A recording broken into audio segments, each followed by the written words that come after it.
복습 한번 한 다음에 가겠습니다.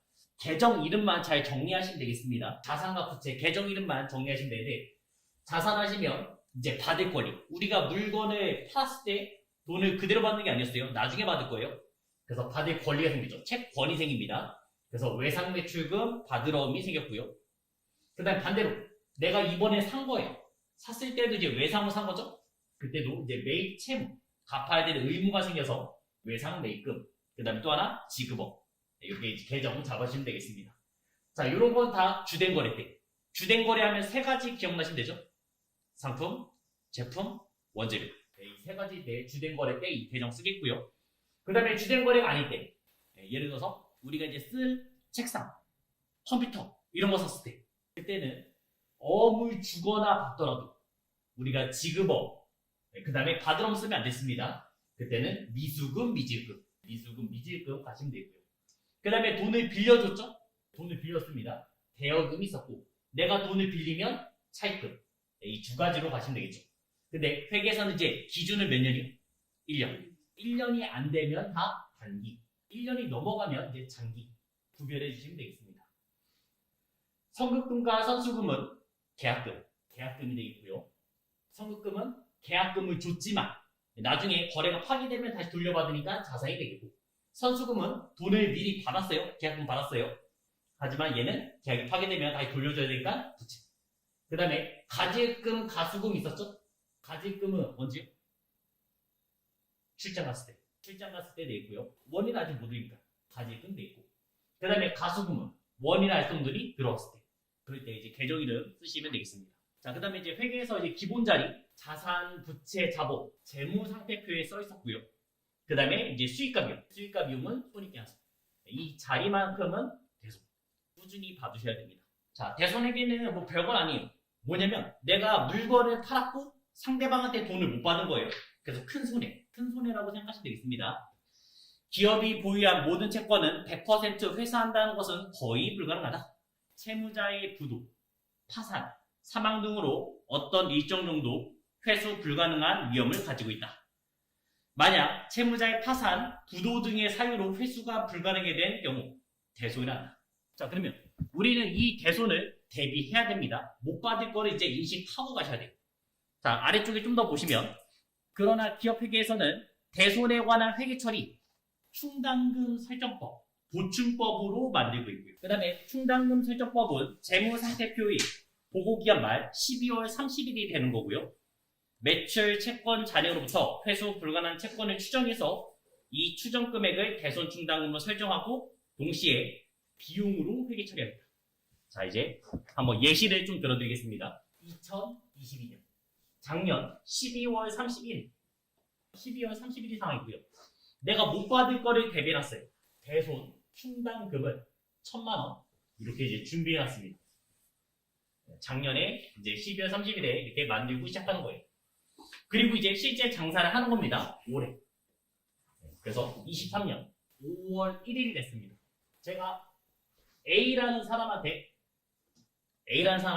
600만 원을 외상으로 물건을 팔았어요. 여기 600만 원 외상을 팔았는데 이 사람이 이제 부도 아니면 실종 등의 사유로 이 돈을 안 갖고 있는 모습이에요. 자, 그럼 이제 회계 처리하셔야죠. 600만 원 못 받게 됐으니까 내가 처음에 처리했을 때 뭐라 잡아놨겠어요? 차변에 외상 매출금, 그 다음에 대변에는 뭐 상품 매출금 이렇게 잡아놨겠죠. 근데 그 외상 매출금을 못 받게 됐으니까 자산이 없어져야 되죠? 그럼 어디로 가요? 대변. 그래서 대변에 외상 매출금, 그 다음에 600만 원 이렇게 쓰시면 되겠습니다. 그럼 이제 차변 자리가 이제 비어있죠. 차변 자리. 제가 못 받은 거를 처음에 얼마로 생각했어요? 1,000만 원. 근데 실제 못 받은 거는 600만 원이죠? 커버가 되죠? 커버가 됩니다. 그래서 여기까지는 인정할 수 있어요. 그래서 없애버린 거예요. 대손 충당금 600만 원 이렇게 없애주시면 되겠습니다. 이런 식으로 이제 회계 처리하시면 돼요. 충분히 돈이 있어요. 자, 그러면 대손 충당금 잔액이 얼마 나왔어요? 400밖에 없죠. 자, 그러면 또 한 번 23년 10월 1일 이번에는 B한테 700만 원을 못 받았어요. 자, 일단 못 받으니까 대변에 외상 매출금 700만 원은 날리시면 되겠고요. 차변에 써야겠죠? 현재 잔액 얼마 있다고요? 400 썼으니까 먼저 다 쓰는 거예요. 대손 충당금 400 다 날려주시면 되겠습니다. 자, 근데 회계 원칙은 뭐였어요? 차대변은 언제나 같아야 돼요. 그럼 얼마 부족해요? 300만 원. 그럼 그만큼 손해를 인식하시면 되겠습니다. 그럼 이제 비용 계정을 쓰시면 되겠어요. 그 비용 계정이 대손, 상가, 비가 되겠습니다. 요거는 중요하니까 일단 체크 한번 해주셔야 돼요. 300만 원 되겠죠. 내가 생각한 것보다 더 많은 손해가 났을 때 그때는 이제 비용 처리 가는 겁니다. 그 계정 이름은 대손상가 B. 대손상가 B로 처리하시면 돼요. 그럼 일단 지금 잔액은 하나도 없죠. 잔액은 하나도 없이 다 끝났습니다. 자, 그리고 이제 또 23년 11월 1일 요번에 C가 있어요. 요 C라는 사람은 내가 작년에 벌써 대손 처리해버렸어요. 이 사람한테 400만 원을 받을 게 있었는데 벌써 못 받는다고 해버렸습니다. 그리고 올해 기적적으로 그 돈을 받은 거예요. 400만 원. 이번에는 회수한 겁니다. 회수. 현금으로 받아 칠게요. 자, 현금 받았으니까 차변이에요, 대변이에요?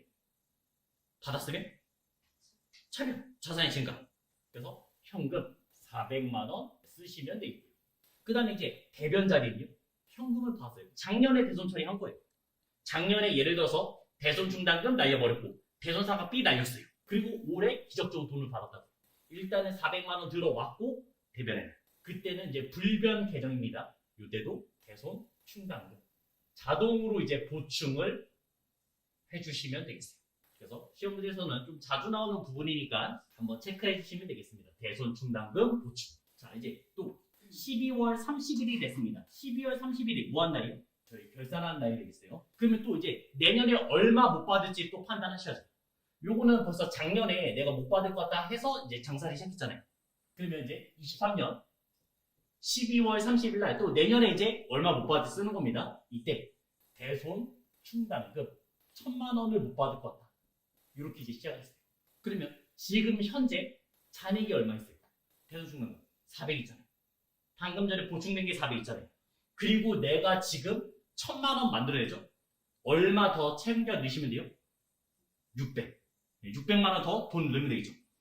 그래서 대변에 대손 충당금 600만 원을 더 넣으시면 되겠습니다. 그럼 돈을 넣는데 그냥 넣어요? 돈이 그냥 나와요? 아니잖아요. 비용 처리를 하면서 넣으셔야 돼요. 비용 처리하면서. 그래서 그때 계정에는 대손 상가 B 비용 처리하면서 만드시면 되겠어요. 지금 요 케이스가 거의 이제 90% 이상 이제 시험 문제는 이렇게 나오겠고요. 케이스 1번 되겠습니다. 자, 그 다음에 이제 케이스 2번. 문제가 똑같긴 똑같은데 또 이제 12월 31일 상황이고요. 그리고 내년에는 100만 원만 필요할 거예요. 그럼 지금은 돈이 넘치죠? 400만 원 있잖아요. 근데 내년에 얼마 필요하다고요? 100만 원만 필요하다고요. 그러면 대손 충당금을 꺼내야겠죠. 그래서 차변에 대손 충당금 얼마 꺼내면 돼요? 300만 원을 꺼내시면 되겠고. 그 다음에 대변 자리는 대손 충당금 환위 수익 계정으로 써주시면 되겠습니다. 이렇게 만드시면 된다는 거예요. 대손 문제는 이론 문제로 나오면 지금처럼 푸셔야 돼요. 이론을 물어볼 때는 보통 여기 결산 부분을 물어보고요. 얼마를 보충해야 되냐, 아니면 얼마를 꺼내야 되냐 이런 식으로 물어보겠고요. 그 다음에 일반 전표 저희가 분기하는 거 있죠? 분기하는 문제에서는 보통 요 두 개. 그 다음에 이제 결산 문제로 나오긴 하는데 결산 문제로 나오면 보너스예요. 보너스니까 어디서든 다 나올 수 있으니까 꼭 체크 한번 해주시면 되겠습니다. 다시 한번 대손 충당금은 일단 처음에 어떻게 시작해요? 우리가 이제 못 받을 거를 대비해서 가는 게 대손 충당금이었습니다. 못 받을 걸 대비했고요. 왜냐면 외상 매출금 받으러 같은 거 우리가 다 외상 물건 판 거 아니에요. 근데 상대방한테 돈 못 받을 가능성이 있으니까 대비를 해둔 거고요. 그리고 실제 못 받을 때마다 갖다가 쓰시면 되겠죠. 그래서 처음에 600만 원 손해봤을 때는 오케이 범위 안에 있었으니까 그냥 날려버렸고, 그 다음에 외상 매출금 날리시면 되겠죠. 그 다음에 두 번째는 이제 700만 원 더 손해가 생겼습니다. 이번엔 내 생각보다 더 많은 손해 났잖아요. 그래서 있는 거 먼저 다 썼고요. 1000만 원에서 600만 뺐으니까 400만 원 다 썼고 넘어간 돈은 뭐요? 어떤 계정이요? 대손상가 B 비용 계정을 쓰시면 되겠습니다. 대손상가 B라는 계정을 쓰시면 되고요. 그 다음 대변에는 또 외상 매출금 날리시면 되겠죠. 그래서 이제 잔액이 없어요. 다 썼어요. 근데 이번에 기적적으로 C는 로또만 왔어요. 그래서 과거에 대손 처리 다 했는데 이 사람이 이제 외상대금을 갚은 거죠. 저희는 대변에 무조건 대손 충당금이라는 계정으로 쓰셔야 돼요. 보충하시면 되고요. 그 다음에 이제 결산이 12월 30일 됐습니다. 내년에도 이제 1,000만 원이 필요할 것 같다. 이렇게 결론이 났어요. 그러면 이제 600만 원을 더 보충하면 되겠고, 보충할 때도 그냥 돈 채울 수가 없어요. 비용 처리하면서 채워 넣으시면 되겠고요. 그 다음에 요번에 돈이 너무 많아요. 내년에 100만 원만 필요해요. 그러면 300만 원을 꺼내시면 되겠죠. 차변에 대손충당금, 대변에는 대손충당금 환, 수익계정, 이렇게 잡으시면 되겠습니다. 매출 채권, 매출 채권하면 뭐였어요? 외상 매출금, 바드럼이었죠? 다 만드셔야 됩니다. 각각이에요. 지금은 외상 매출금만 썼죠? 그럼 바드럼도 이렇게 또 따로 있다는 얘기예요. 각각 다 만들어야 돼요. 자, 그리고 비용은 지금 판관비로 들어가 있습니다. 판관비. 판관비는 800번대라는 뜻이에요. 800번대. 자, 우리가 이제 회계에서 이제 실무를 할 때는 딱 3개, 코드 3가지는 아셔야 돼요. 500번대. 500번대는 제조, 공장 얘기가 되겠고요. 그 다음에 800번대. 800번대 하면 이제 본사, 회사 입장이 되겠고요. 그 다음에 하나 마지막 더 900번. 900번 나오면 이제 영업과 상관없는 영업외 이렇게 3가지로 구분이 됩니다. 자, 그러면 한번 생각해봐요. 우리 직원한테 뭔가 해주는 게 뭐였어요? 계정이랑. 복리후생비죠? 근데 공장 직원한테 뭔가 해주면 복리후생비인데 계정이 여러 개 나온다고 해요. 그 중에서 500번대를 쓰시면 되는 거고요. 그 다음에 우리 본사 직원 또 뭔가 해줬습니다. 복리후생비 똑같아요. 계정은. 근데 800번을 선택하시면 되는 거죠. 자, 그러면 또 저희가 저번 시간에 자비익 잡손실 기억나시나요? 현금과 부족이 있었고 그 다음에 결산에 얘를 무조건 없애야 되잖아요. 그 다음에 이제 자비익과 잡손실 쓰시면 되겠죠? 뭐라고 써있었어요? 걔네들? 현금과 부족, 지금 잡손실과 자비익 써있죠? 그리고 가로치고 뭐라 써있어요? 영업의 비용, 영업의 수익 써있죠? 그럼 몇 번대란 얘기예요? 900번대. 영업외니까. 이렇게 이제 구별이 되는 겁니다. 우리가 나중에 이제 프로그램에 쓰면 계정이 여러 개씩 나와요. 이 번호로 구별하시면 돼요. 500번대는 공장, 800번대는 본사, 900번대는 영업의 비용, 영업의 수익 되겠어요. 매출 채권하면 우리가 외상 매출금 받을 어미잖아요. 그거를 못 받았을 때 나오는 거잖아요. 그때 대손상각 B가 나죠? B. 그게 어디 들어간다고요? 몇 번대요? 평합이요. 800번대. 우리가 주된 영업거래를 한 다음에 못 받은 돈이잖아요. 일로 가는 거고요. 그리고 또 이런 것도 있어요. 어떤 게 있냐? 돈을 빌려줄 수도 있고, 그 다음에 미수금도 있죠. 미수금, 대여금. 대여금은 돈을 빌려주고 못 받을 수도 있어요. 그 다음에 얘는 주된 거래가 아닌 거를 팔았어요. 책상 컴퓨터를 팔았어요. 네, 외상은 팔았는데 못 받을 수 있잖아요. 이때는 주된 거래가 아니죠, 이제. 주된 거래 아닐 때 쓰니까. 그때는 기타의 대손상각비를 쓰시면 되겠습니다. 그러니까 이 대손상각비 자리에 뭐요? 기타의 대손상각비. 900번대 되겠습니다. 영업의 비용. 기타 채권, 대여금과 미수금이 보일 겁니다. 이건 주된 거래가 아니에요. 그래서 이런 거를 팔더라도 이제 못 받을 가능성이 있잖아요. 그때 몇 번대 쓴다고요? 900번대. 기타의 대손상각비라는 계정을 쓰시면 돼요. 그 다음에 환입 쪽 매출 채권은 대손충당금 환입 판관비 800번대 쓰라는 얘기고요. 그 다음에 대손충당금 환입 계정 이름 똑같습니다. 근데 아래는 영업의 수익금 900번대로 써달라고 나온 겁니다. 그래서 500번대, 800번대, 900번대 구별 한번 해주셔야 됩니다. 다음은 백주의 거래 내용이다. 다음 거래를 분기하고 기말 부분 재무상태표와 대손충당금 T계정을 작성하시오. 2000X1년 이렇게 써 있습니다. 2000X1년 요 뜻은 뭐냐면 요거는 이제 단기, 올해란 뜻이. 그 다음에 2000X0년 얘는 그러면 이제 작년, 전기라는 뜻이 되겠고요. 작년 얘기. 그 다음에 2000X2년 얘는 이제 내년, 차기라고 말합니다. 자, 그래서 2000X1년 단기 기초 외상 매출금에 대한 대손충당금 10만 원이다. 이 뜻이 뭐예요? 못 받을 걸 대비했다고요. 10만 원. 왜냐면 12월 30일 요거 아까 전 12월 30일이잖아요. 이게 내년 넘으면 2023년 1월 1일이 되는 거잖아요. 올해가 되는 거잖아요. 그래서 올해 1월 1일 기초라고 말한 겁니다. 1월 1일. 네, 똑같은 얘기예요. 작년 12월 30일과 올해 1월 1일 이렇게 넘어오니까 네, 똑같은 얘기입니다. 자, 우리가 못 받을 걸 대비한 게 대손 충당금이 있었고 얼마요? 10만 원이 있었습니다. 자, 그리고 이제 3월 15일 처음부터 끝났네요. 3월 15일 어떻게 되냐면 15만 원 대손이 확정됐잖아요. 못 받게 됐잖아요. 그럼 내 생각보다 더 많은 손해가 생겼죠? 그럼 어떻게 한다고요? 일단은 먼저 다 날리고. 그래서 대손 충당금 10만 원을 먼저 다 날리고, 그 다음에는 이제 대손 상가 비용 처리하시면 되겠죠. 5만 원 쓰시면 되겠습니다. 그리고 뭘 날렸어요? 대변에 외상 매출금을 15만 원을 날린 거죠. 자, 그 다음 두 번째 3월 31일 요번에는 전기에 어떤 뜻이요? 작년에 대손 처리한 외상 매출금 8만 원이 있었는데 그거를 이번에 받았대요. 현금으로 받았대요. 그럼 차변에 뭐라고요? 현금. 그렇죠. 자산의 증가, 현금 8만 원 쓰시면 되고. 그 다음에 대변은 불변 개정이 됐죠? 뭐요? 대손 충당금. 그렇죠? 이게 이제 대손 충당금 8만 원 써주시면 되겠습니다. 그럼 이제 보충이 된 거예요. 자, 그 다음에 또 4월 31일 이번에 또 어떻게 되냐면 4만 원이 또 손해가 났어요. 그럼 날리시면 되겠죠. 대손 충당금 아직 돈이 이제 충분하니까 4만 원 날리시고 외상 매출금 4만 원 날려주시면 되겠습니다. 그리고 이제 12월 30일 됐죠. 12월 30일에 외상 매출금 잔액 얼마예요? 2천만 원. 2천만 원 있었고 이 중에서 몇 퍼센트를 못 받을 것 같다 했어요. 2%. 그럼 2천만 원 2% 하면 얼마예요? 40만 원. 저희 어차피 시험 볼 때 계산기 들고 가야 돼요. 윈도우 계산기 안 돼요. 네, 계산기 들고 가야 됩니다. 그래서 40만 원을 만들겠다 그렇게 많은 거예요. 현재 잔액이 4만 원밖에 없잖아요. 그럼 보충해야겠죠? 보충? 얼마 보충이에요? 36만 원을 보충하시면 되겠죠. 네, 보충할 때 돈이 있어요?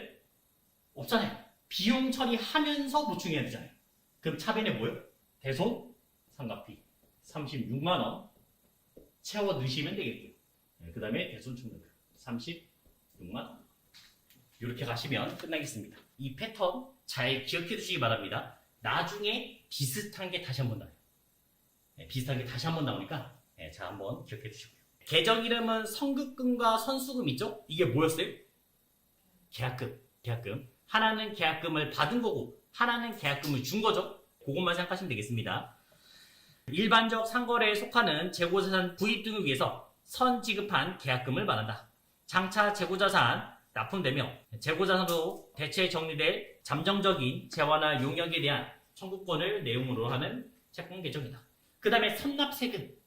우리가 이제 계정 이름을 두 개를 봐야 되는데 하나는 선납세금이 되겠고요. 자산이에요. 뜻이 뭐예요? 미리 낸 세금. 세금을 미리 냈단 말이에요. 그래서 자산이고요. 그 다음에 이거 반대. 아직 세금 안 냈어요. 미지급 세금. 네, 얘는 부채 되겠습니다. 선납세금과 미지급 세금은 나올 수 있는 상황이 딱 두 개밖에 없어요. 둘 다 첫 번째가 중요해요. 첫 번째만 일단 익혀주시면 돼요. 선납세금 첫째, 이자 받을 때 선납세금 되겠습니다. 어떤 뜻이냐면 우리가 은행에다가 저금을 했어요. 10만 원의 이자가 나온다 쳐요. 그럼 10만 원 다 받아요? 아니잖아요. 세금 떼고 받잖아요. 그걸 생각하시면 되겠습니다. 이자 받을 때요. 그러면 우리가 10만 원에 대한 이자를 받는다 쳐요. 이자 수익 계정이라서 대변에 10만 원 이렇게 쓰시면 돼요. 그리고 우리가 이제 통장으로 받았어요. 보통 예금으로 86,000원을 받겠습니다. 세율이 14%라서 뭐 지방소득세 빼고 그래서 86,000원을 받으시면 돼요. 그럼 나머지 14,000원은요? 미리 낸 세금이 되는 거예요. 그게 선납세금, 자산이 됩니다. 자산. 그래서 차변 자리에 선납세금 14,000원 쓰시면 되겠어요. 요 첫 번째가 중요합니다. 이거 하나는 꼭 기억해 주세요. 얘는 자주 나와요. 얘는 이자 받을 때. 선납세금을 쓸 수 있는 두 번째 케이스. 두 번째 케이스는 법인세 중간 예납이 되겠습니다. 법인세 중간 예납. 그냥 간단하게 설명하자면 이거예요. 우리가 1년 동안 장사를 할 거 아니에요. 1년 동안 장사했어요. 그래서 회사가 뭐 몇 억을 벌었다 쳐요. 그러면 그거에 대한 세금을 내야겠죠. 그거에 대한 세금을 3월 31일, 그러니까 내년 3월 31일까지만 내시면 돼요. 그래서 1년에 한 번 내라고 하면 탈세의 위험이 있을 거 아니에요. 그래서 나라에서는 작년에 냈던 세금의 반을 먼저 내라. 그렇게 나옵니다. 그게 법인세 중간예납이 세금을 미리 내게끔, 반 정도를 미리 내게끔 하라는 얘기예요. 그래서 뭐 예를 들어서 작년에 2천만 원의 세금을 냈어요. 법인세를 냈어요. 그럼 이번에 일단 1,000만 원 내라고 하겠죠. 미리. 그래서 선납세금 1,000만 원 쓰시면 되겠고요. 그 다음에 대변에는 이체, 보통 예금으로 1,000만 원 내시면 되겠습니다. 1번이 중요합니다. 2번 사실 중요하지 않아요. 이런 게 있구나. 이 정도면 끝이에요. 아마 문제를 풀어보셨으면 제가 저번 시간에 한 79개, 80개 정도 되는 거를 풀어보셨으면 나왔을 거예요. 둘 다 케이스 있을 겁니다. 둘 다 케이스가 있었으니까 또 확인해 주시면 되겠고요. 자, 미지급 세금도 2번이에요. 2번. 얘도 당연히 1번이 중요합니다. 부가세 얘기인데 좀 더 나중에 다시 하긴 할 거예요. 일단 간단하게만 설명할게요. 부가세. 이 부가세는 1년에 4번을 냅니다. 그래서 우리는 이렇게 표현해요. 1기, 2기 이렇게 나누고 있습니다. 그럼 1년을 2개로 쪼갰으니까 몇 개월씩이에요? 6개월씩. 6개월씩 나누면 돼요. 6개월씩. 그래서 1월 1일부터 6월 30일까지 되겠고, 그 다음에 7월 1일부터 12월 31일까지 이렇게 되겠습니다. 부가세는 1기, 2기, 1기, 2기로 가겠어요. 그리고 이것도 또 쪼개요. 쪼개서 예정, 확정으로 나눕니다. 그래서 보통은 1기 예정, 1기 확정, 그 다음에 얘도 예정, 확정으로 나눠요. 2기 예정, 2기 확정. 그러면 몇 개월씩이에요? 3개월씩. 그래서 나중에는 1기 예정하면 몇 월부터 몇 월까지인지 그냥 바로 나와야 돼요. 1월 1일부터 3월 31일. 확정은 4월 1일부터 6월 30일. 그 다음에 2기 예정 7월 1일부터 9월 30일. 그 다음 확정 10월 1일부터 12월 30일. 3개월씩 끊으시면 되겠습니다. 요 마지막 날 있잖아요. 각각의 마지막 날. 마지막 날. 우리가 세금을 얼마큼 내야 되는지를 계산하시면 되겠어요. 우리가 물건을 만약에 팔죠? 그럼 10%의 돈을 더 받습니다. 상대방한테. 우리가 물건을 사죠? 거래처한테 10% 더 내고 사요. 부가세, 예수금. 저번 시간에 예수금이 뭐였어요? 우리가 급여를 받을 때 잠깐 생각해봐요. 300만 원을 받으면 300만 원 다 받아요? 아니잖아요. 세금 떼고 받잖아요. 그러면 270만 원은 받았고 30만 원은 회사가 갖고 있죠? 원천징수 한 거죠? 부가세도 마찬가지예요. 우리가 10,000원짜리 물건을 팔았어요. 그러면 이 사람한테 저희는 11,000원을 받아요. 부가세 10%까지. 11,000원 받으시면 되겠습니다. 그래서 얘는 나중에 내가 납부를 해야 되는 돈이에요. 상대방 돈이에요. 미리 받은 거라서 10만 원까지 치고요. 그 다음에 부가세 대급금. 얘는 반대로 내가 산 거예요. 물건을 샀을 때 10% 더 주고 산 겁니다. 부채예요. 얘 부채. 부채고 얘는 자산이에요. 근데 이 마지막 날은 서로 자리를 바꿔요.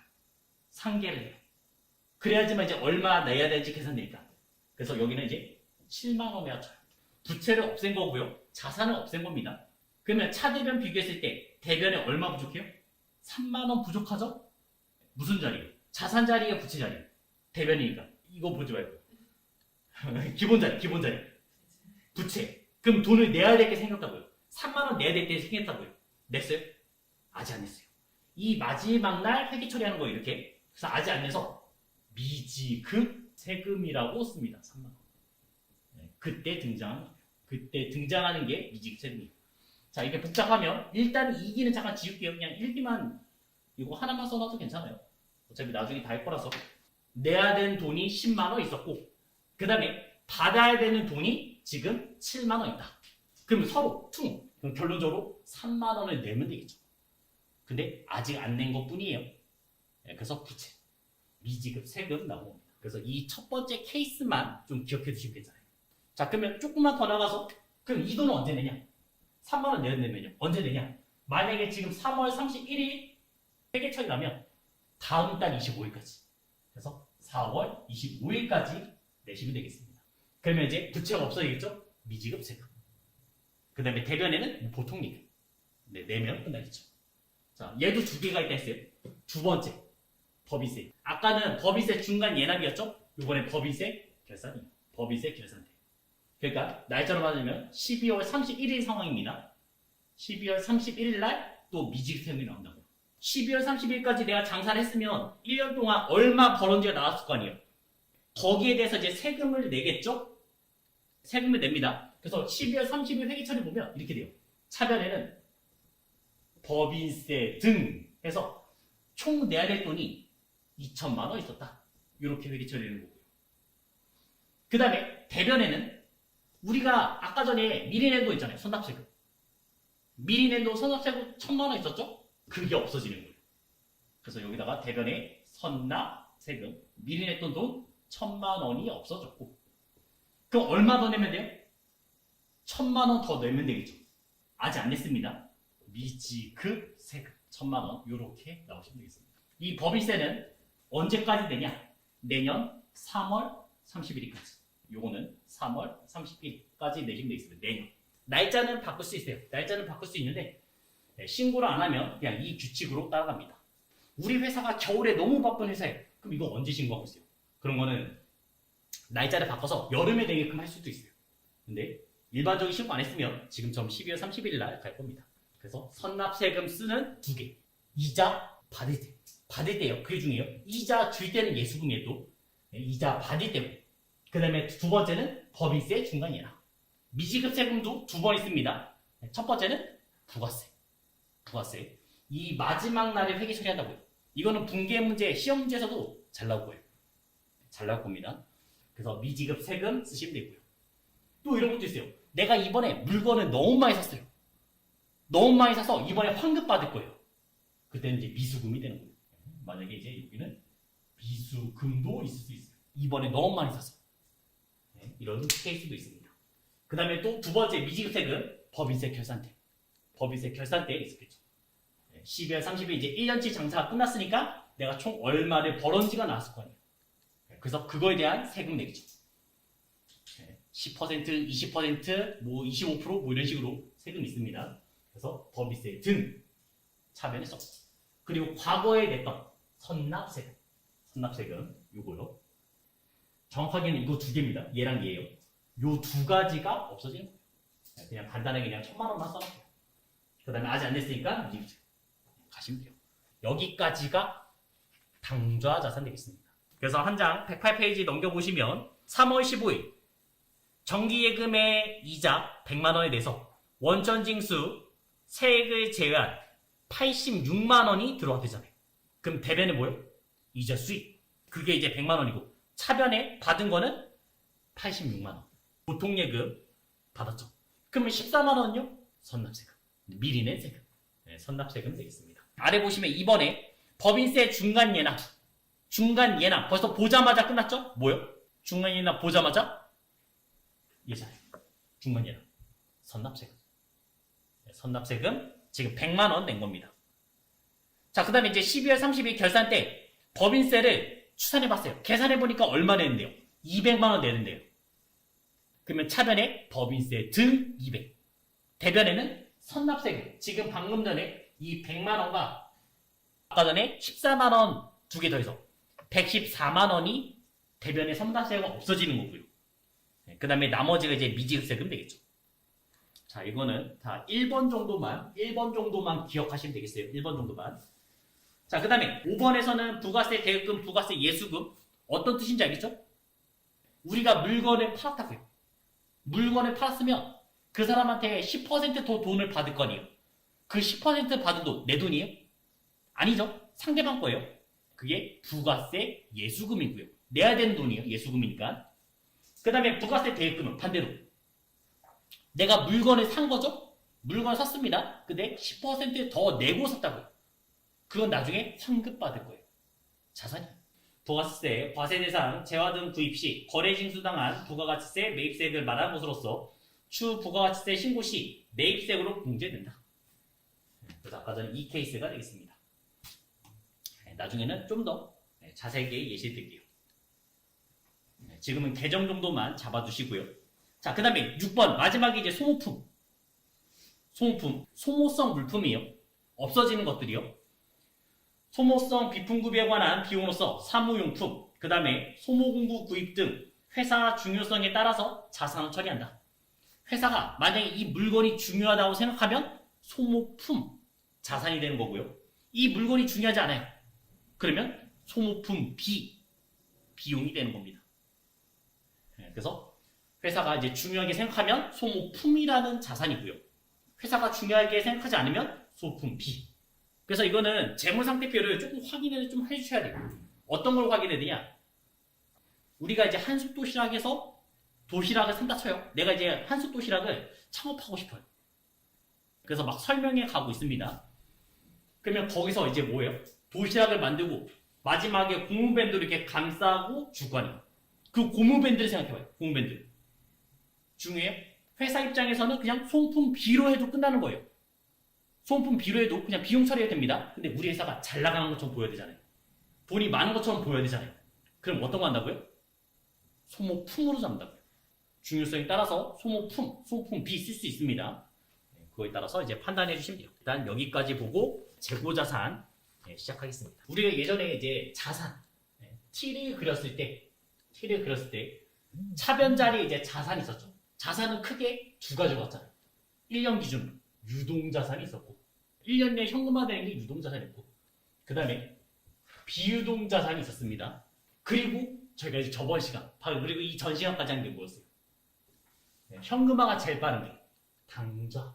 그 다음에 이제 지금 시간 오늘 나눠드린 프린트가 재고. 보통 여기까지는 그냥 계정 이름 정도만 정리하시면 됩니다. 그 다음에 이제 비유동에는 이제 투자, 유형, 형태가 있는, 그 다음에 형태가 없는 무형. 그 다음에 어디도 들어갈 수 없는 기타 비유동. 이렇게 구성되어 있죠.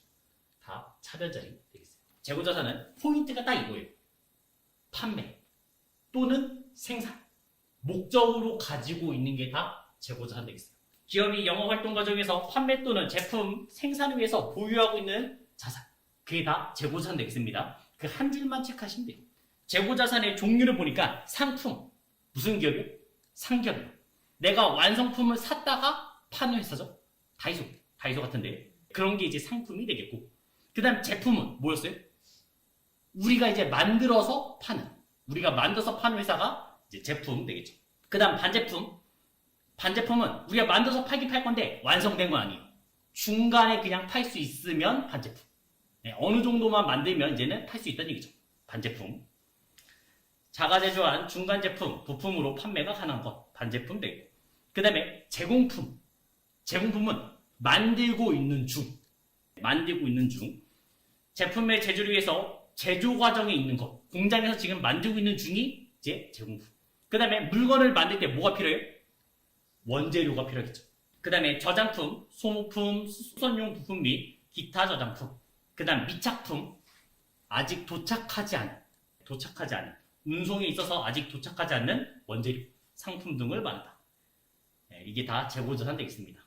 여기서 체크할 거는 상품, 제품, 제공품, 원재료. 그 네 가지만 기억하시면 돼요. 나머지는 볼 일이 거의 없어요. 자, 그 다음에 이제 재고자산 취득원가 결정. 자산의 취득원가에는 그 자산, 취득해서 사용할까지 투입되는 모든 비용을 포함한다. 따라서 재고자산 취득원가에 재고자산 취득해서 사용할까지 소요되는 모든 지출 포함하겠다. 그래서 그 아래 공식 있죠? 이제 여기서부터는 보셔야 됩니다. 이제 계산 문제랑 연결돼요. 재고자산은 T 하나를 기억하시면 되겠어요. 내가 이렇게 T를 하나 그렸고요. 그 다음에 이제 상품이라고 써볼게요. 상품의 T를 보는 겁니다. 자, 그러면 상품 차변에는 여기는 이제 기초가 있는 거고, 기초. 우리가 물건을 팔다가 다 못 파는 게 있을 거 아니에요. 남아있는 게 기초에 쌓여있다는 얘기죠. 그리고 또 생각해봐요. 자산이 증가하려면 차변이에요, 대변이에요? 자산이 증가하려면 차변. 그러면 상품을 사야 돼요, 팔아야 돼요? 상품이 쌓이려면 사야겠죠. 그래서 여기다가 이제 차변 자리가 총매. 상품을 사는 게 자산 사는 거잖아요. 자산이 쌓이는 거잖아요. 그래서 차변 자리 쓰시면 되겠습니다. 그 다음에 대변 자리는 이제 매출, 원가. 그 다음에 이제 기말. 이렇게 써놓으시면 돼요. 이게 상품의 이제 기본적인 T가 되겠습니다. 그리고 이 차대변은 언제나 어떻게 해야 돼요? 같아야겠죠. 자, 근데 사긴 샀어요. 내가 물건을 샀는데 여기서 이제 매입, NOV 값을 깎아줬어요. 저한테 뭐 예를 들어서 뭐 우수고객입니다. 우수고객이니까 물건을 많이 사서 깎아줬으니까 NUD. 그래서 차감적 계정이 된 거고요. 대변에 한 거고요. 원래 샀을 때 차변이었잖아요. 그래서 NUD 빼줬고요. 그 다음에 할인. 이 할인 뜻은 뭐냐면 우리가 기업 간의 거래는 무슨 거래였어요? 기본이 외상이었잖아요. 외상 거래였습니다. 근데 상대방이 불안한 거예요. 그래서 니네가 만약에 현금으로 빨리 준다면 돈을 깎아줄게. 그런 식으로 나온 거죠. 그래서 현금을 빨리 받을 때, 아니면 빨리 줬을 때, 뭐 그럴 때 이제 할인하는 단어를 쓰시면 되고요. 그 다음에 세 번째는 환출.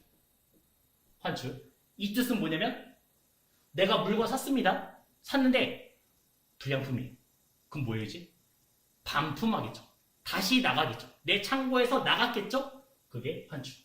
그래서 지금 공식이 만들어진 거예요. 자, 취등원가는 매입가액에서 매입 부대 비용. 그 매입 부대 비용이 운반비 같은 걸 생각하시면 되겠어요. 운임비. 간단하게 이렇게 생각해봐야 돼요. 우리가 이제 신발을 사요. 11번가나 G마켓에서 신발을 샀습니다. 가격은 3만 원이에요. 근데 택배비가 3,000원 든대요. 그럼 그 신발의 가격 얼마예요? 33,000원 된 거죠. 그 운임비까지 다 포함해서 오시면 된다고요. 취득 시 모든 부대비 그렇게 표현한 거예요. 대표적인 게 이제 운반비, 운임비가 되겠습니다. 그런 거 다 더하고 그 다음에 나머지 뺐죠? 매입 환출, 그 다음에 매입 NUD, 매입 할인 빼주시면 되겠죠. 여기서부터는 이제 문제를 같이 풀면서 볼 겁니다. 5번 문제 한번 해보시기 바랍니다. 일단 기초가 얼마 있다고요? 150만 원 있고요. 그 다음에 매입 NUD, 지금 NUD 여기에 이제 9만 원, 그 다음에 단기 매입 300만 원 있었고요. 그러면서 그 아래 운임까지 있잖아요. 그래서 320만 원 있는 거죠. 그럼 차변 다 더하시면 얼마예요? 470만 원이 된 거고요. 그 다음에 기말 상품 재고액이 200만 원 있습니다. 매입 환출이 얼마예요? 5만 원이죠. 그럼 여기까지 더하시면 214만 원. 214만 원이 된 거죠. 우리는 차 대변이 언제나 똑같아야 하잖아요. 그럼 나머지가 이제 매출 원가라는 얘기죠. 얼마예요? 256만 원. 그래서 1번. 자리에다가 그냥 금액만 다 넣어주시면 끝나겠습니다. 그러니까 이 T 자체를 그릴 수 있어야 돼요. 한 문제만 더 보겠습니다. 14번. 한번 대입해 보겠습니다. 기초 상품 8만 원. 그 다음에 기말 상품 12만 원. 그 다음에 매입 환출 5천 원. 그 다음에 총매입 7만 원 되겠습니다. 그럼 차변 다 더하시면 이제 15만 원 나왔고, 그 다음에 대변 더하시면 12만 5천 원 나왔죠. 그럼 빼면 2만 5천 원. 그게 매출 원가 되겠어요. 이렇게 이제 찾아주시면 되겠습니다. 자, 117페이지 아래쪽에 보시면 매입 부대 비용. 아까 이제 여기가 되는 거예요. 여기 아래. 재고자산 매입할 때 매입가액 외에 추가적으로 발생하는 비용을 말한다. 그래서 생각보다 많아요. 매입 운임비. 아까 전에 물건 샀을 때 운반비 있었죠? 그런 거 더하라는 얘기고요. 그 다음에 매입 수수료, 매입 시 보험료, 그 다음에 하역비. 하역비는 우리가 해외에 사오잖아요. 그 배에서 내리는 비용이 하역비. 그리고 해외에서부터 사왔으면 관세 낼 거 아니에요. 그런 모든 부대 비용을 다 더하시면 되겠어요. 근데 이렇게까지 다 복잡하게 안 나오고 보통 그냥 운임 정도만 나오니까 체크하시면 되겠고요. 그 다음에 이제 한 장 넘겨보시면 매입 환출과 NUD 이렇게 나오죠. 매입 환출과 NUD. 아까 환출이 뭐라고요? 내가 샀잖아요. 물건 샀잖아요. 근데 뒤에 뭐라 써있어요? 출이라 써있잖아요. 출이 뭐예요? 나가는 거잖아요. 반품했다는 뜻이죠. 환출이 이제 반품했다는 뜻이고요. 그 다음 NUD는 값을 깎아주는 거죠. 값을 깎아주는 게 NUD. 우리가 물건 샀을 때 뭐 NUD 없나요? 이렇게 물어보잖아요. 구매한 재고자산의 하자, 그 다음에 뭐 불량, 수량 부족 등 발생해서 매입한 재고자산을 판매처에 반품하는 것을 매입 환출이라 하고, 그 다음에 상기 사유로, 그러한 이유로 가격을 할인해주는 것을 매입 NUD라 하겠다. 자, 그 다음에 매입 할인. 구매자가 외상 매입금을 조기에 지급했대요. 우리가 이제 못 받을 위험이 있으니까 네가 빨리 현금을 주면 얼마 깎아줄게. 이렇게 말하는 거예요. 그래서 조기에 지급하는 경우 판매자가 가격을 깎아주는 그런 얘기. 그게 이제 매입 할인이 되겠습니다. 자, 그러면 저번 시간에 비슷한 거 하나 있지 않았나요? 받으러 옴이 대변해 가는 게 3개 있었잖아요. 첫째, 배상으로. 내가 다른 사람의 물건을 팔았습니다. 어음을 받았어요. 그리고 내가 물건을 샀을 때 이 어음을 준 거잖아요. 지급어음이 아니라 이제 받을 어음이 대별에 날아간 거죠. 그 다음 두 번째는 추심.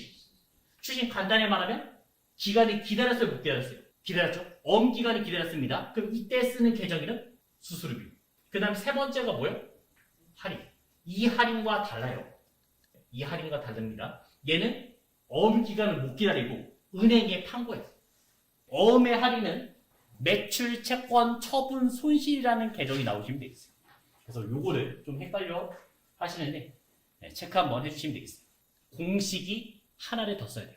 그 공식을 마저 써드릴게요. 이제 이 상품의 T는 재무상태표라고 보시면 되겠어요. 재무상태표에 이제 T를 본 거고요. 그 다음에 이제 손익계산서를 보셔야 돼요. 손익계산서의 공식 이렇게 돼요. 순매출. 순매출에서 매출 원가를 빼주시면 매출 총이익이라는 공식이 나옵니다. 일단 딱 여기까지만 기억하시면 돼요. 근데 아직 무슨 말인지 잘 모르겠어요. 왜냐면 얘한테 맡겼어요. 매출 원가가 뭐지? 뜻을 모르겠다고요. 이렇게 생각하시면 쉬워요. 저는 가구회사예요. 가구회사. 내가 가구를 하나 팔았어요. 근데 그 가구는 100만 원짜리예요. 매출 100만 원짜리라고요. 근데 이 가구 어떻게 해야 돼요? 처음에 내가 사와야 될 거 아니에요. 사온 다음에 팔 거 아니에요. 그 사온 가격이 매출 원가예요. 사왔던 가격. 60만 원에 사왔고 제가 100만 원에 판 거죠. 그럼 저는 하나 팔 때마다 얼마 벌어요? 40만 원을 번다는 뜻이에요. 그럼 이해되죠? 매출 원가는 뭐예요? 내가 사왔을 때의 원가예요. 사왔을 때의 원가. 그게 매출 원가 되겠습니다. 공식은 딱 여기까지만 기억하면 문제 다 풀 수 있어요. 근데 사실 여기서 끝나는 게 아니에요. 계속 쭉 있어요. 그 다음에 우리가 물건 팔았잖아요. 물건이 그냥 팔려요? 자동화에? 아니잖아요. 우리 건물 필요하고요. 그러니까 예를 들어서 이제 빌렸어요. 월세 내고 있고요. 우리 직원한테 이제 급여 줘야죠. 그런 모든 비용. 그게 이제 판관비, 판매 관리비 800번대 되는 거죠. 그게 이제 20만 원이라 가정하죠. 이렇게 해서 빠져서 나오는 게 이제부터 이제 뉴스에서 이제 좀 보던 거예요. 영업이익. 우리 회사의 영업이익은 얼마, 매출 총이익은 얼마, 영업이익은 얼마 이렇게 나오는 그 영업이익이 나오는 겁니다. 그러니까 인건비 같은 거 다 빼고 나오는 게 이제 20만 원. 근데 우리가 800번대만 있어요? 아니요. 900번대도 있어요. 영업의 비용, 영업의 수익. 이제 영업과 관련 없는 돈. 그래서 영업의 비용을 빼면 되고 그 다음에 영업의 수익을 더하시면 되겠습니다. 이런 거 뭐냐면 회사가 이제 운영할 때 대출 같은 거 받았을 거 아니에요? 그 대출의 이자. 이자 같은 게 이제 영업의 비용이 되는 거고요. 그래서 영업의 수익은 회사가 돈이 좀 넘쳐요. 그래서 주식을 샀어요. 그 주식이 대박이 났어요. 그럼 돈 벌었겠죠. 그게 이제 영업의 수익, 영업과 관련 없는 수익 되겠습니다. 자, 그래서 그냥 간단하게 영업의 비용은 뭐 15만 원이라 치고 그 다음에 영업의 수익은 5만 원 벌었다 쳐요. 그럼 결론적으로 20만 원에서 15만 원 빠졌으니까 5만 원, 5만 원에서 5만 원 벌었으니까 총 10만 원. 10만 원이 되겠죠. 이게 뭐 법인세, 차감전, 순이익 이렇게 나오는데 우리는 어차피 그 내용이 안 나오니까 그냥 단기 수익이라고 그냥 생각하시면 되겠습니다. 올해 순이익은 10만 원이다. 이게 손익계산서의 루트라고 보시면 되겠습니다. 순매출에서 매출원가 빼서 나온 게 매출 총이익. 딱 여기까지는 기억하셔야 돼요. 여기까지는, 이 세 개는. 그래야지만 문제 풀어요. 이 아래는 사실 아직은 필요 없습니다. 거기서 이제 판관비를 빼고 나온 게 이제 영업이익이고 800번대 예이고요. 그 다음에 영업의 비용, 영업의 수익 계산하시면 이제 단기 수익. 네, 이런 구조가 되겠어요. 그럼 용어 중에서 이상한 게 있지 않나요? 용어 중에 이상한 거요? 아까는 총매입이라면요. 얘는 순매출이에요. 순매입을 구하고 싶죠? 그러면 총매입에서 얘네들 빼면 돼요. 얘네들이 빠지면 돼요. 그러면 이제 순매입. 그래서 매입 에너지, 매입 할인, 매입 환출 이 세 가지를 빼주시면 순매입이 돼요. 그러면 순매출은 뭐겠어요? 순매출은 얘는 어떻게 보여요? 총 매출에서 우리가 이제 물건을 팔고 있는 얘기예요. 요번에는 매입 대신에 매출 에너지 내가 물건을 팔면서 깎아줄 수 있고요. 그 다음에 매출 할인 내가 상대방을 좀 못 믿겠어요. 니네가 돈을 빨리 주면 좀 깎아줄게. 할인. 그 다음에 물건을 팔았고 요번에는 반품돼서 다시 들어온 거죠. 환출이 아닌 이번에는 환입. 다시 들어온 거니까. 환입. 얘네들 빼면 이제 순매출이 되는 거예요. 이렇게 용어만 구별하시면 돼요. 매출 ND, 매출 할인, 매출 환입. 일단 필요 없는 부분 잠깐 지울게요. 여기까지는 지우겠습니다. 이제 관련된 문제로 갑니다. 하나 더 살을 붙여서 10번. 매입 ND. 이제 매출 ND인지 매입 ND인지 확인하셔야 돼요. 여기 6만 원 있었고요. 그 다음에 순매출. 순매출 25만 원 있었죠. 그 다음에 기초 10만 원 있었고요. 그 다음에 매출 총이. 매출 총이 얼마 있었냐? 네, 지금 10만 원 있었습니다. 자, 그럼 이제 매출 원가로 갈 수 있겠죠. 25만 원에서 얼마를 빼야 10만 원이? 15만 원 빼면 되겠죠. 매출 원가 15만 원. 그래서 이 자리가 이제 15만 원이 된 겁니다. 그 다음에 기말. 기말은 25만 원이죠. 자, 그럼 다 했어요. 대별에 15만 원에서 25만 원, 6만 원 더하시면 46만 원이 나오고요. 그 다음에 차변 자리는 10만 원 있으니까 얼마요? 36만 원 되겠죠. 36만 원 2번 되겠습니다. 문제가 물어본 게 뭐예요? 총 매입을 물었죠? 36만 원 되겠어요. 그러면 헷갈리게, 만약에 헷갈리게 이렇게 물어봤어요. 순매입이 얼마냐? 이렇게 물어봤으면요. 순매입이 얼마냐 물어봤으면요. 그럼 36만 원에서 뭘 빼요? 6만 원 빼야죠. 아까 순매입은 얘를 빼려면요. 총매입에서 빼려면요. 그때는 30만 원 되겠습니다. 하나만 더 갈까요? 18번. 단기 매입. 얼마요? 50만 원. 그 다음 단기 매출 80만 원. 그 다음에 기말 상품 5만 원. 그 다음에 매출 총이 15만 원 나왔습니다. 그러면 매출 원가 얼마예요? 80만 원에서 65만 빼면 15만 원이죠? 그럼 65만 원이 나왔고요. 그러면 이제 대변 자리 끝났죠? 대변 자리 70만 원 냈습니다. 그 다음에 차변 자리가 50만 원 있으니까 기초는 얼마예요? 20만 원에서 70만 원 맞추시면 되겠죠. 그러면 2번. 지금 이 T는 잘 기억해 주시기 바랍니다. 나중에 우리가 이제 원가 갈 거잖아요. 거기에 이제 기본이 되는 형태예요. 여기서 이제 살이 붙어요. 자, 난이도 하에 3번부터 쭉 와보겠습니다. 다음 괄호 안에 들어갈 내용으로 옳은 것은 물어봤어요. 괄호 안에 들어갈 내용으로 옳은 것은. 자, 무엇은 영업과정에서 판매를 위해서 보유하거나 생산과정에 있는 자산이다. 딱 보자마자 뭐예요? 판매 또는 생산을 위해서 가지고 있는 자산? 재고자산. 네, 이게 재고자산 되겠습니다. 자, 그 다음에 4번에서 재고자산 몇 개인지 물어봤습니다. 한번 세보세요. 제공품 맞아요? 맞죠? 공장에서 만들고 있는 중 맞고요. 그 다음 비품 맞아요? 아니죠. 비품은 사용을 위해서 가지고 있는 자산이에요. 얘가 유형자산이에요. 그러니까 얘가 비품이 뭐 노트북, 컴퓨터, 책상 생각하시면 되겠습니다. 그게 이제 유형자산이에요. 쓰려고. 목적은 쓰려고요. 그 목적만 잘 기억하시면 돼요. 재고자산은 판매 또는 생산이고 유형자산은 쓰려고. 내가 쓰려고. 차 쓰려고 생각하시면 되겠고요. 그 다음 상품, 재고자산 맞고요. 그 다음 반제품 맞죠. 그래서 몇 개요? 3개. 7번.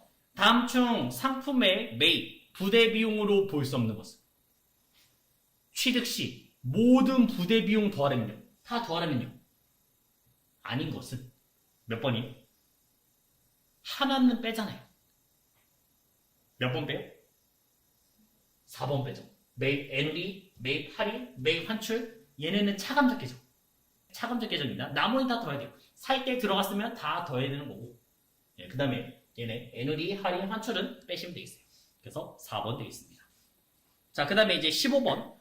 용어 먼저 잡아봐요. 용어 먼저. 매입 시점에서 값을 깎아주는 걸 뭐라 불러요? ND. 그렇죠? ND라 부르겠고요. 그 다음에 매입한 상품에 파손이나 결함이 있어서 반환했대요. 뭐예요? 환출. 환출. 나갔으니까 환출. 그 다음에 상품 구입 대금을 조기에 지급했대요. 조기에 갚았대요. 그러면 할인. 15번에 1번 되겠습니다. 붕괴 문제 몇 개 보고 오겠습니다. 1번. 1번이 그나마 제일 어려워 보이니까 붕괴 문제 1번 하나만 먼저 해보시기 바랍니다. 경기상사의 상품 500만원에 판매했고요. 미리 받은 계약금 50만원을 제한 대금 중 100만원은 동전 발행 약속원 받았고 그 다음 나머지는 한 달 뒤에 받기로 했습니다. 자, 그럼 이거부터 생각해야죠. 우리가 처음에 계약금 50만 원 어떻게 했어요? 자, 물건을 파는 입장이에요? 지금 사는 입장이에요?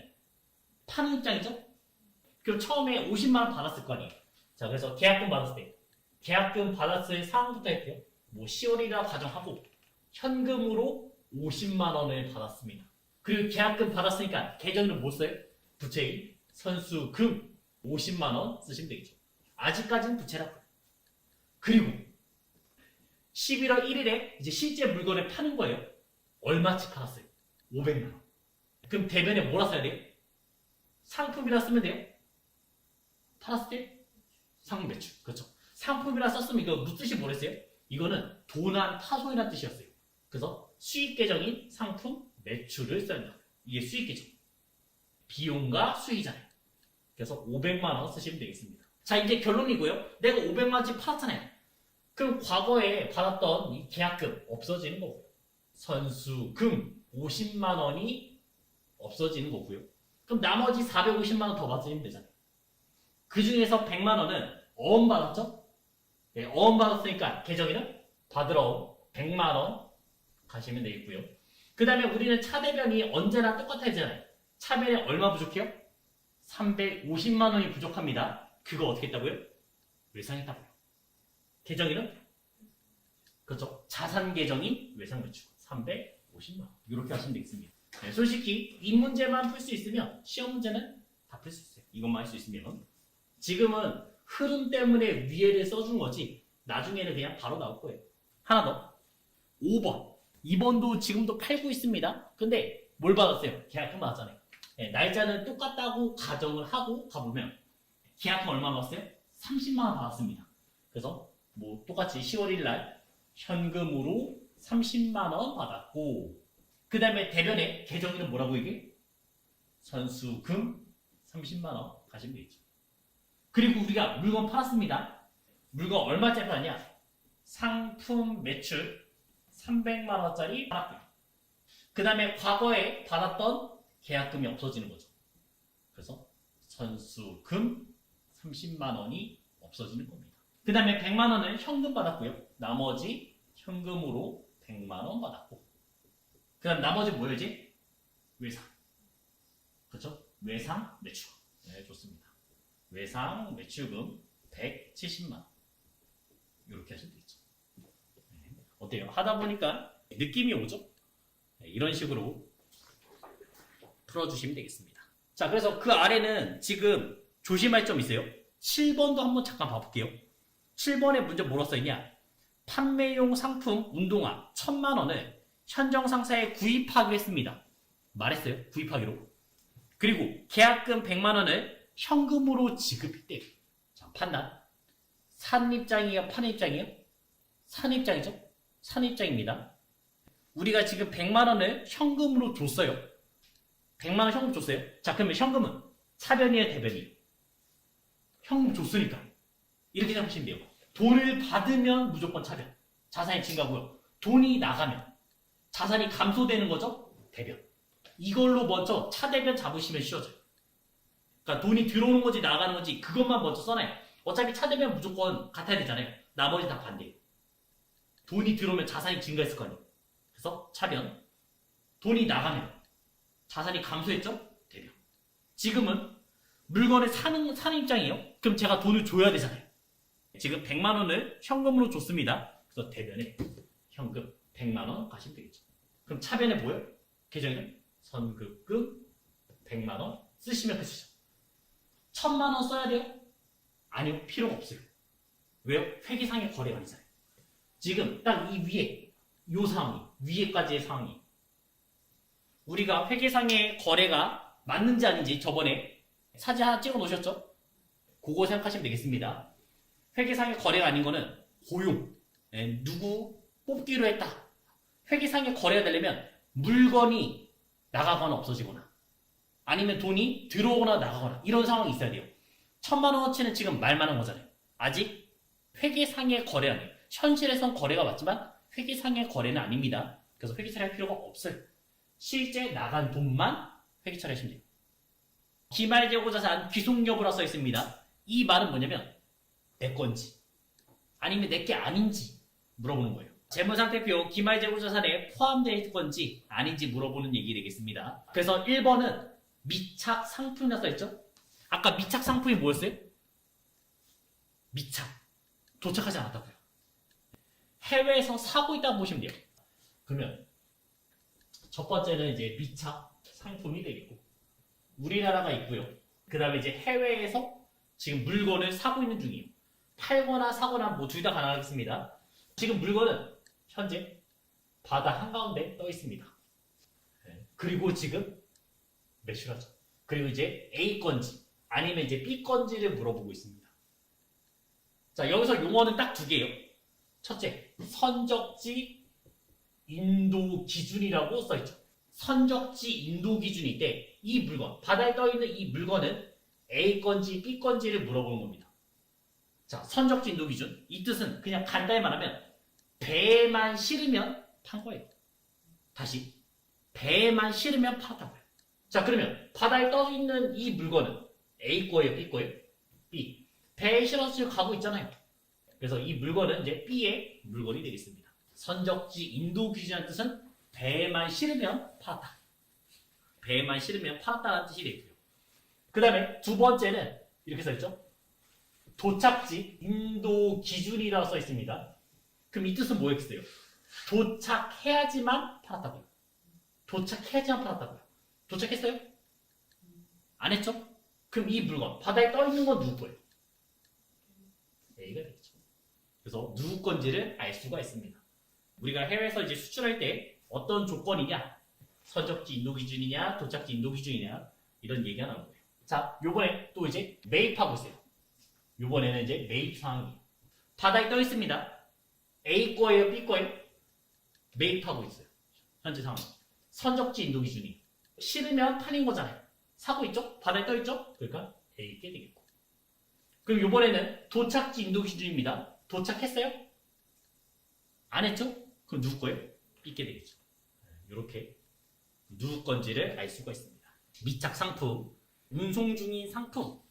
미착 상품이란 상품을 주문했으나 아직 운송 중, 도착하지 않은 상품을 말한다. 이 경우 원재료라면 미착품이라는 개정을 사용한다.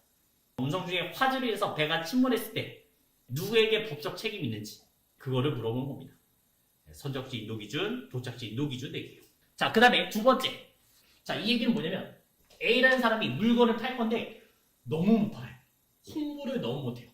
그래서 B, TV 쇼핑몰, 홈쇼핑에다가 이제 물건을 맡기는 얘기가 있어요. 물건을 맡기는 얘기가 있습니다.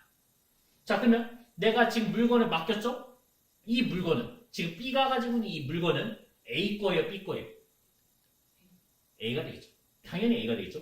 그래서 A를 이제 위탁자라고 부르고요.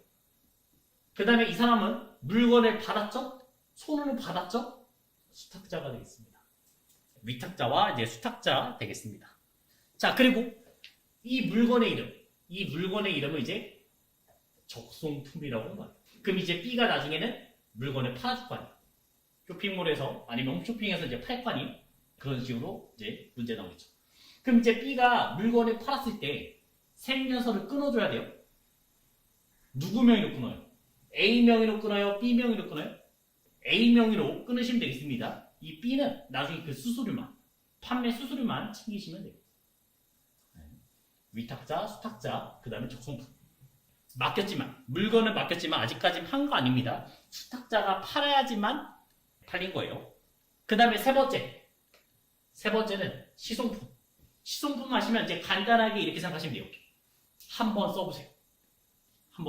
고가 물건이에요. 안마의자 같은 거 생각해 보시면 되겠어요. 거의 몇백만 원씩 하니까 한 번에 소비자가 한 번에 사기가 조금 부담스러운 거예요. 그래서 어떻게 해요? 한번 써보라고 먼저 주겠죠. 물건을 맡길 겁니다. 팔았어요? 아니죠. 현재 그냥 빌려준 거예요. 그러다가 써보니까 너무 좋아요. 그래서 고객의 구매 의사 끄떡끄떡 했으면 그때 이제 팔았다고 보시면 되겠죠. 그게 이제 시송품 되겠습니다. 소비자가 일정 기간 동안 사용해보고 구매를 결정하는 상품 시송품이라 한다. 따라서 소비자가 매입 의사를 표시하기 전까지 아직까지는 회사, 회사 소유라고 보시면 되겠습니다. 그리고 이제 소비자가 써보니까 좋다는 걸 알고 끄떡끄떡 하면 그때 이제 팔았다고 보시면 되겠죠. 반품률이 높은 재고자산. 네 번째는 반품률 높은 재고자산. 일단 기본적으로 물건은 인도됐으면 팔았다 보시면 되겠어요. 그러니까 소비자한테 물건이 넘어갔죠? 인도됐죠? 그럼 그때부터 이제 팔았다 보는 겁니다. 근데 요번에는 뭐요? 반품률이 높다고. 그래서 케이스가 이제 두 가지. 예. 그래서 첫 번째는 합리적 추정 가능. 합리적 추정이 가능할 때가 있고, 그 다음에 합리적 추정이 이제 불가능할 때. 예. 그때 언제가 되는지 물어봅니다. 추정이 가능하면, 합리적 추정이 가능할 때는 인도했을 때 판 걸로 보시면 돼요. 물건을 넘겼을 때 팔았다 본다. 그래서 인도 시점. 네, 인도 시점에 이제 판 걸로 보시면 되고요. 그 다음에 두 번째는 합리적 추정이 불가능하면 이때는 언제요? 구매의사. 소비자가 구매의사 있거나 아니면 반품기간. 반품기간이 있을 거 아니에요. 그게 지났을 때. 반품기한 지났을 때. 요럴 때 이제 팔았다고 보시면 되겠습니다. 반품기한이 지났을 때 이제 팔았다고 보시면 되겠죠. 자, 그 다음에 마지막에 이제 할부 판매. 핸드폰 어떤 조건을 세웠어요? 보통 뭐 2년 약정이 제일 많겠죠? 2년 약정이 제일 많을 겁니다. 그러면 그 핸드폰은 내 거예요? 아니면 대리점 거예요? 내 거죠. 그래서 할부 판매는 뭐 언제요? 인도했을 때. 인도했을 때 팔았다 보시면 되겠습니다. 이것도 이제 인도 시점에 팔았다 보시면 되겠어요. 그래서 이 물건이 내 건지 아니면 상대방 건지 따지는 얘기가 요 단원이었어요. 그럼 이제 관련 문제로 하나 가보죠. 난이도 중에 20번. 적송품은 아까 전에 이제 요 케이스죠? 위탁자와 수탁자가 있었고 그 물건이 적송품이었어요. 그러면 내가 지금 위탁자가 수탁자한테 맡겼잖아요. 팔았어요? 아직 아니죠? 판이 아니죠? 수탁자가 팔아야지만 판매를 인식합니다. 자, 적송품은 수탁자가 판매하기 전까지 아직 위탁자의 재고자산이다. 맞죠? 위탁자의 재고자산 포함하는 게 맞고요. 그 다음에 시송품. 시송품이 뭐라고요? 한번 써보세요. 매입자가 매입의사 표시하기 전까지 판매자의 재고자산 맞죠? 고가의 물건이니까. 그 다음 세 번째 할부 판매. 할부 판매는 인도 시점에 바로 판매가 되는 거고요. 그래서 인도 기준으로 매출을 인식함으로 대금 회수와 관계없이 인도 시점에 판매자 재고자에서 제외한다. 맞네요. 4번 미착품. 아직 도착하지 않은 물건. 이제 여기가 되겠죠. 여기에서는 도착지 인도 조건이 돼요. 도착해야지만 팔린 거죠. 도착해야지만. 근데 선적 시점에서 매입자 재고자산이 포함한다? 아니죠. 이렇게 매입자 재고자산 포함되려면 선적지 인도 조건이 돼야겠죠. 그래서 20번에 4번. 분계 문제로 돌아와서 2번 거래처 푸른 상사 상품 매출에 대한 외상 대비 200만 원을 회수하고 있습니다. 근데 약정 기일보다 빠르게 회수했어요. 그래서 어떻게 했어요? 2% 할인했어요. 일단 문제는 이해됐죠? 자, 그러면 처음부터 생각해 볼게요. 우리가 있었을 거 아니에요. 첫째, 상품 매출 200만 원어치 했고요. 그리고 이 돈 받았어요? 아직 못 받았죠. 그래서 외상 매출금. 여기다가 이제 외상 매출금 200만 원을 써둔 상태입니다. 그리고 저는 이 돈을 이제 회수하는 입장이잖아요. 그래서 이 돈을 받을 거예요. 그래서 대변에 외상 매출금 200만 원을 지금 회수하는 모습이 나오고 있고요. 근데 그 200만 원을 다 받지 못했어요. 몇 퍼센트 깎아줬어요? 2%. 그럼 계정일은 뭐예요? 그럼 이렇게 생각해봐요. 아까 전에 살 때 깎아준 게 조기에 이제 대금 지불해서 깎아준 게 뭐였어요? 할인, 매입 할인이었잖아요. 근데 지금은 물건을 팔면서 깎아주는 거죠? 그건 뭐예요? 매출 할인이겠죠. 그래서 4만 원 되겠습니다. 자, 그럼 다시 물어보죠. 왜 차변이 이번에? 자, 다시. 아까 처음에 T 그렸을 때 여기가 상품이 있었고 여기에 이제 총매입 있었고요. 그 다음 여기 매출 원가 있었고요. 그 다음 그 아래 뭐 있어요? 매입, 에누리, 할인, 환출, 그 다음에 기말 있었잖아요. 할인 지금 대변 자리 있잖아요. 자산을 샀을 때는 차변이었죠? 그거의 차감적 계정이니까 대변입니다. 근데 지금은 우리가 상품 매출이잖아요. 판 거잖아요. 이제 수익의 차감이죠. 그래서 차변. 매출 할인. 얘는 매입 할인이에요. 매입 할인, 얘는 매출 할인입니다. 그렇게만 이제 기억하시면 돼요. 수익의 차감 생각하시면 돼요. 그리고 나머지 돈을 받았죠. 보통예금으로. 보통으로 196만 원. 196만 원 받으시면 되겠어요. 10번, 11번은 이제 구별을 좀 하셔야 됩니다. 10번, 11번. 두 개의 차이를 아시겠네요. 아직까지는 당연히 틀릴 수밖에 없어요. 근데 10번은 물건을 사는 입장이에요, 파는 입장이에요. 10번은 사는 입장이죠. 매입한다면요. 그럼 아까 전에 취득 시 모든 부대 비용 어떻게 했어요? 취득 원가에 가산했잖아요. 아까 전에 저희 키 그렸을 때 이제 요 아래 총매기였잖아요. 거기다 운임 썼잖아요. 자, 그럼 이제 이렇게 되는 겁니다. 10번 문제는 상품 얼마짜리요? 150만 원. 150만 원 있었고, 그 다음에 거기다 플러스 지금 운반비 얼마요? 25,000원. 25,000원. 택배비 25,000원 들었다고요. 그래서 이 상품은 152만 5천원짜리가 되는 거죠. 샀고요. 150만 원은 외상으로 매입했고, 그래서 외상 매입금은 부채는 150만 원 들었고, 그 다음에 택배비는 지금 25,000원 현금 줬습니다. 현금 나갔죠? 대변. 현금 25,000원. 이렇게 하시면 되겠죠. 차변의 상품 152만 5천원, 그 다음에 대변에 이 상품을 외상으로 샀습니다. 150만 원이고, 그 다음에 택배비는 따로 25,000원 냈어요. 네, 25,000원 되겠어요.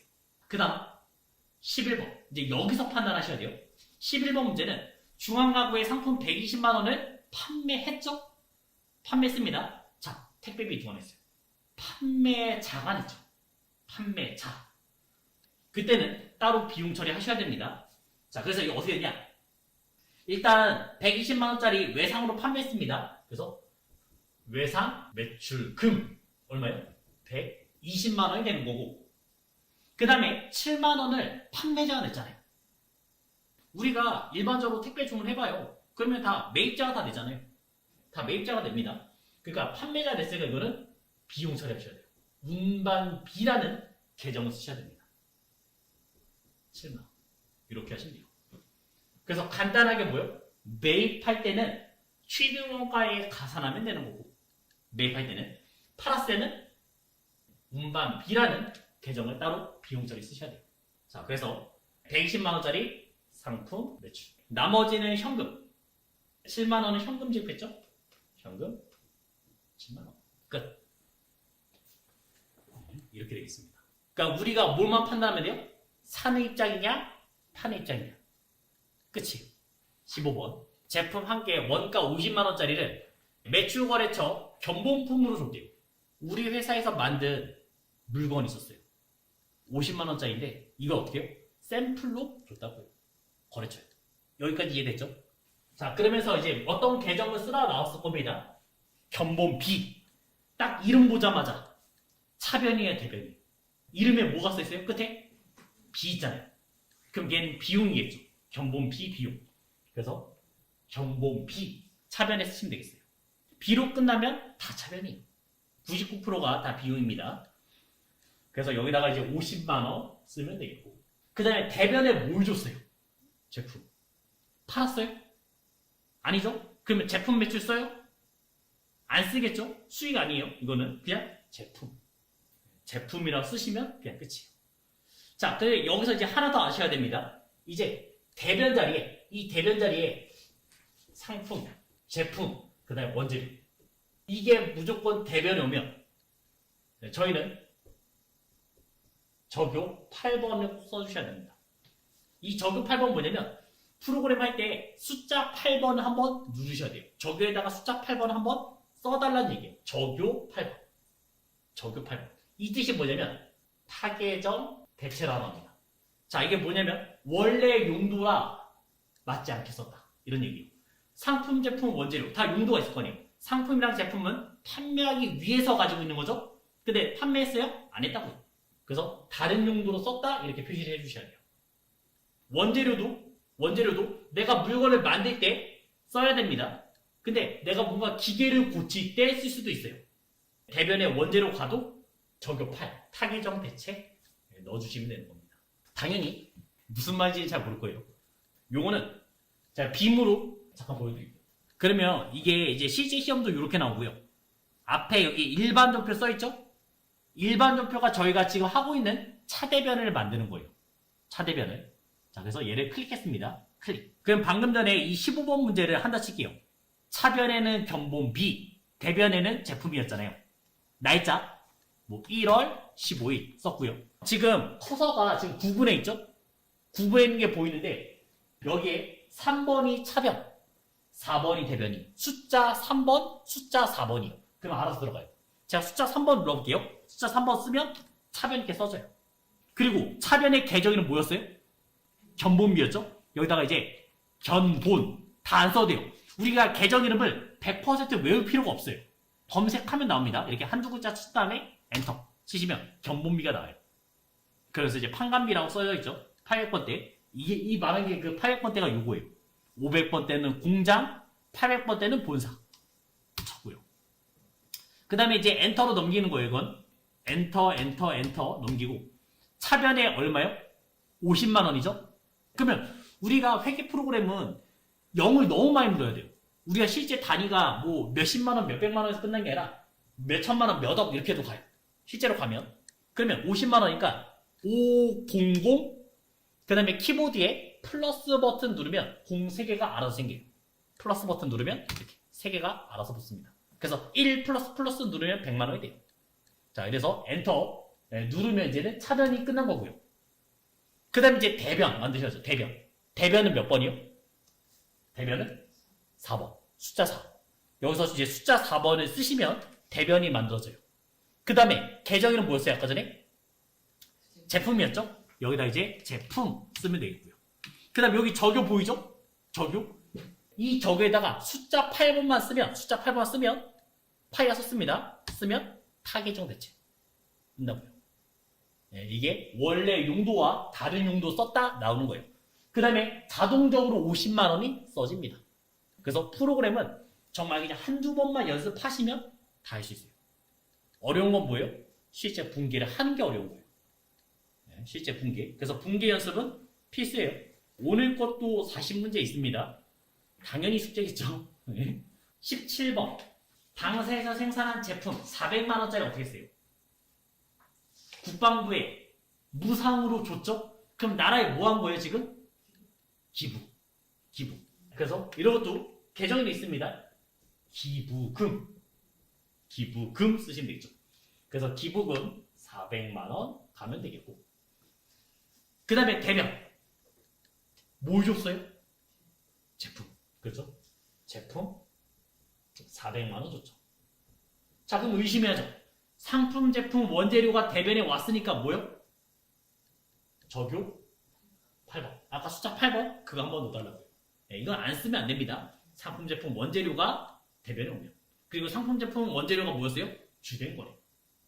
이런 식으로 확실하게 기억해 주시면 되겠어요. 그 다음 또 특이한 계정 또 보겠습니다. 자, 특이한 계정은 22번. 7월에 구입해서 보관 중인 원재료가 있었어요. 원재료. 20만 원짜리 원재료가 있습니다. 근데 그걸 어떻게 했대요? 소모품으로 사용하고자 대체했다 나왔습니다. 그래서 아까 전에 얘기 있었죠? 회사가 중요하게 생각하면 소모품이고, 회사가 중요하게 생각하지 않으면 소모품 B. 그거에 따라서 이제 바뀔 수가 있는 거예요. 근데 어차피 둘 다 차변이에요. 소모품 자산이니까 차변이고, 소모품 B는 비용이니까 차변이에요.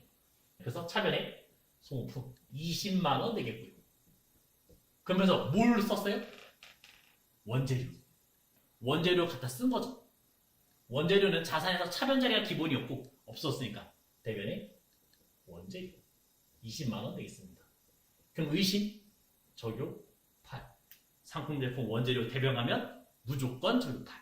자, 그 다음에 24번. 창고에 보관 중인 제품이 있었습니다. 보관 중인 제품이 있었는데 그게 어떻게 했어요? 화재로 소실됐대요. 없었대요. 화재로 없어지는 계정 이름 재해 손실 되겠습니다. 재해 손실. 천재지변 다 재해 손실 가시면 되겠어요. 그럼 차변에 뭐예요? 재해 손실. 재해 손실 300만 원 되겠죠.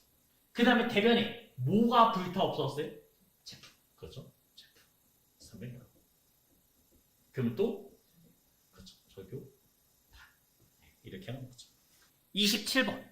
원재료의 일부를 뭐하는 데 썼다고요? 물건을 고친 데 썼다고요. 기계를 고친 데 썼습니다. 그때 쓰는 계정일은 수선 비. 이름에 비예요. 그러면 차변이에요, 대변이에요? 차변. 비 들어가면 다 비용이에요. 그래서 이때 수선 비라는 계정을 쓰시면 되겠죠. 자, 금액 30만 원 되겠고. 그 다음에 대변에 뭘 썼다고요? 원재료 썼습니다. 자, 이런 식으로 이제 계정 이름 하나하나씩 체크하시면 되겠습니다. 오늘 처음 나왔던 계정은 이제 재손실, 그 다음에 수선비, 소모품, 손품비, 뭐 이런 계정들이 나왔어요. 네, 나머지는 풀어보시면 돼요. 근데 뒤에는 아직 안 배워서 한 여기까지만 푸셔도 뭐 상관없을 것 같습니다. 오늘 제일 처음에 했던 게 뭐였어요? 제일 처음 했던 게요? 못 받을 거에 대비했잖아요. 큰 손해 날 거에 대비했어요. 대손 충당금이라고 했습니다. 우리가 물건을 팔았을 때 외상거래가 이제 기본 케이스였어요. 기본 세팅. 그래서 그 돈을 못 받을 거를 대비해서 가지고 있는 게 대손 충당금. 뭐 1000만 원 있다고 가져가죠. 그러면서 이제 실제로 못 받잖아요. 첫 번째 5월 10날 700만 원 못 받았어요. 700만 원. 그러면 1000만 원 중에서 700만 원은 오케이. 내 생각 범위 안에 있어요. 그럼 차변에 뭐요? 대손 충당금 700. 그 다음에 대변에는요? 외상 매출금 날리시면 되겠죠. 이거는 상황에 따라 다릅니다. 만약에 어음이었다. 받으러 쓰시면 돼요. 그 대손 충당금을 계정별로 만들어요. 외상 매출금도 1000만 원, 받으러 오면 500만 원 이런 식으로 다 만들어 놓은 거예요.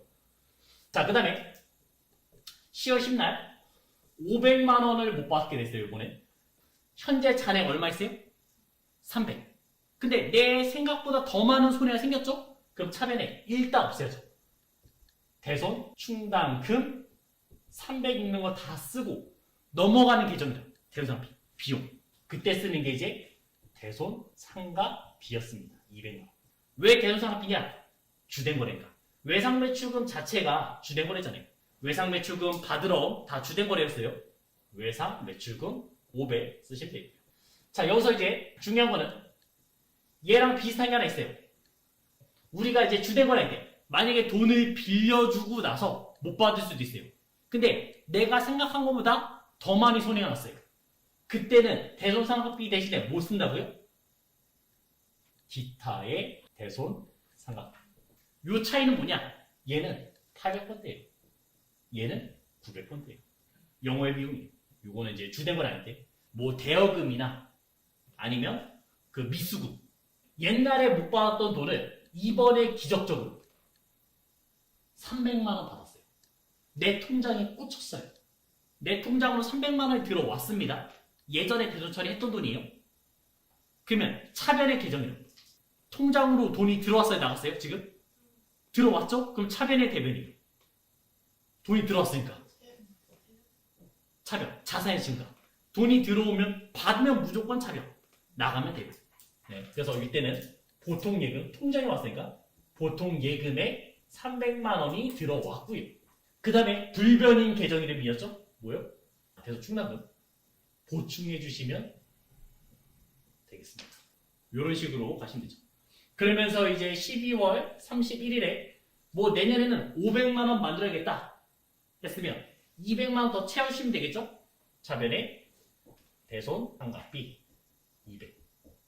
그 다음에 대변에는 대손 충당금 200. 네, 이렇게 가시면 되겠어요. 이게 당좌의 마지막이었습니다. 선납세금. 그 다음에 미지급 세금 있었어요.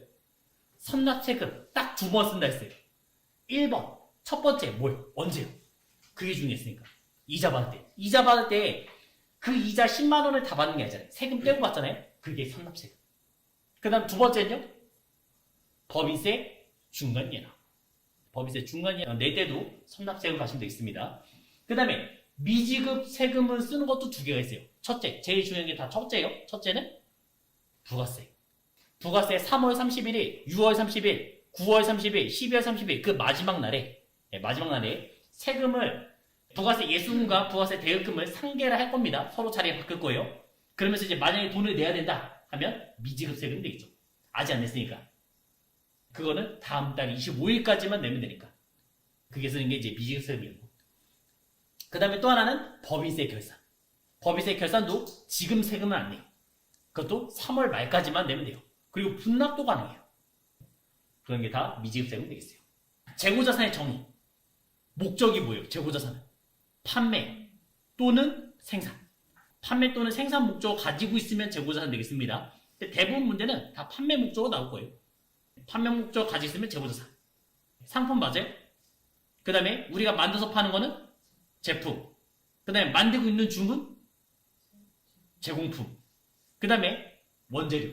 그렇게 딱 4개. 그 4가지만 기억하시면 되겠어요. 딱 공식까지만 쓰고 끝내죠. 상품의 공식. 뭐요? 요 자리? 기초. 요 자리? 총매. 사면 상품의 자산이 증가하니까 총매. 여기다 플러스 뭐까지 다 그렇죠? 그냥 운임이라 하면 되겠죠. 그래서 샀을 때는 다 더하라고 했어요. 팔았을 때는 아까 팔았을 때는 어떤 계정이요? 운반비. 비용 계정을 쓰셔야 됩니다. 샀을 때는 다 더하면 되는 거고 취득 시 모든 부대 비용은 취득원가의 가산입니다. 근데 팔았을 때는 운반비라는 계정 쓰시면 돼요. 요 자리 매출 원가. 이건 내가 처음 샀을 때 가죠. 되는 거고요. 그러면서 이제 차감적 계정 매입, 애누리, 할인, 환출. 그 다음 이제 기말 되겠죠. 근데 얘만 가지고는 문제 못 푼다 했어요. 하나 더 써야 돼요. 뭐요? 순 매출에서 뭘 빼요? 매출 원가를 빼면 나오는 게 매출 총액. 여기까지 되겠습니다. 오늘은 한 요 정도 보겠습니다.